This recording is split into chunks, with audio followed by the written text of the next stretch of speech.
ذلیل ہو رہے ہیں کل عدم کہنے والے، لبیک اب بھی میدان میں ہیں۔ علامہ اقبال قلندر لاہوری فرماتے ہیں کہ جو غیرت مند مسلمان ہے اس کی نظر اللہ اور اس کے رسول پر ہوتی ہے،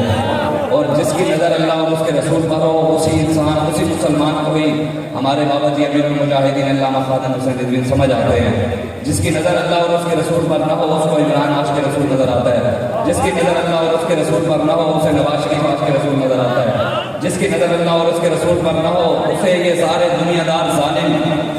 جنہوں نے دین کے ساتھ غداریاں کی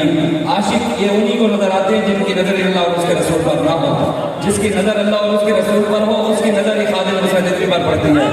جس کی نظر اللہ اور اس کے رسول پر ہو پھر اسی کی نظر داتا علی حمیدی پر پڑتی ہے، پھر اسی کی نظر بابا فرید پر پڑتی ہے، پھر اس کی نظر خواجہ غلام فرید پر پڑتی ہے، آوت ملتانی پر پڑتی ہے، نظر صلاح الدین ایوبی پر اسی کی پڑ سکتی ہے جو اللہ اور اس کے رسول کی غلامی کرتا ہے۔ ایک پاکستان کا وزیر اعظم کہتا ہے کہ جناب ہم امریکہ کے غلام نہیں ہیں، لیکن اسی کا ایک وزیر شاہ محمود قریشی ایک یونیورسٹی کے اندر بیان دیتے ہوئے اسٹوڈنٹ نے سوال کیا کہ جناب آپ حکومت میں آنے سے پہلے کہتے تھے کہ ہم ڈاکٹر عافیہ صدیقی کو چھڑوا کر لائیں گے،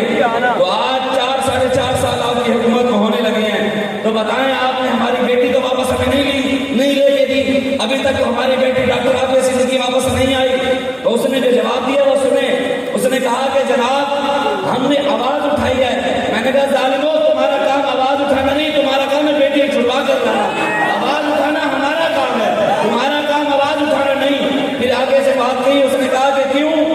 کہ امریکہ کے اپنے قانون ہیں، ہم امریکہ کے قانون کے اندر دخل اندازی نہیں کر سکتے کیونکہ ہم امریکہ کے تابع ہیں۔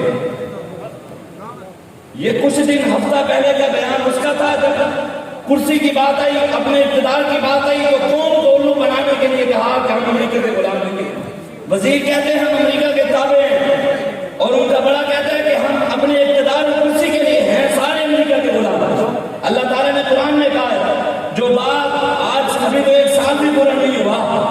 ابھی سال پورا نہیں ہوا، جو ہمیں کہتے تھے کہ جناب ہم نے اگر اللہ تعالیٰ نے ویسے قرآن میں کہا ہے جو آیت ہے یا ایھا الذین آمنوا لا تتخذوا اليہود والنصارى اولیاء بعضهم اولیاء بعض۔ اللہ قرآن میں فرماتا ہے میرے حبیب مسلمانوں کو کہتے ہیں کہ یہودیوں اور نصرانیوں کو کبھی یار اپنا دوست نہیں بنانا، ان کے ساتھ کبھی دوستی نہیں لگانی۔ پھر آگے سے جو جواب دیتے ہیں آگے سے جو یہ جواب دیتے ہیں اور کہتے ہیں ہمیں اللہ تعالیٰ نے قرآن میں بیان کیا ہے، اللہ فرماتا ہے فَطَرَ الَّذِينَ فِي قُلُوبِهِمْ مَرَضٌ يَقُولُونَ نَخْشَىٰ أَن تُصِيبَنَا دَاعِرَةٌ۔ اللہ قرآن میں فرماتا ہے میرے حبیب جب ان کو کہا جائے گا کہ یہودیوں اور نصرانیوں کے ساتھ دوستی نہ لگاؤ تو پھر ان کے دل کے اندر بیماری پیدا ہو جاتی ہے، دل کے اندر تکلیف شروع ہو جاتی ہے کہ جناب اگر ہمارے امریکہ کے ساتھ یہودیوں اور نصرانیوں کے ساتھ تعلقات خراب ہو گئے تو ہماری تو معیشت خراب ہو جائے گی۔ یہی ہم نہیں کہتے تھے کہ اگر ہم نے فرانس کا سفیر نکال دیا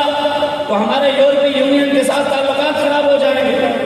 ابھی سال نہیں گزرا ہمارے علاقے کا شاعر ہے، اس نے بڑی خوبصورت بات کی ہے، وہ کہتا ہے کہ سوز ایسا دیوان میں ہے، سوز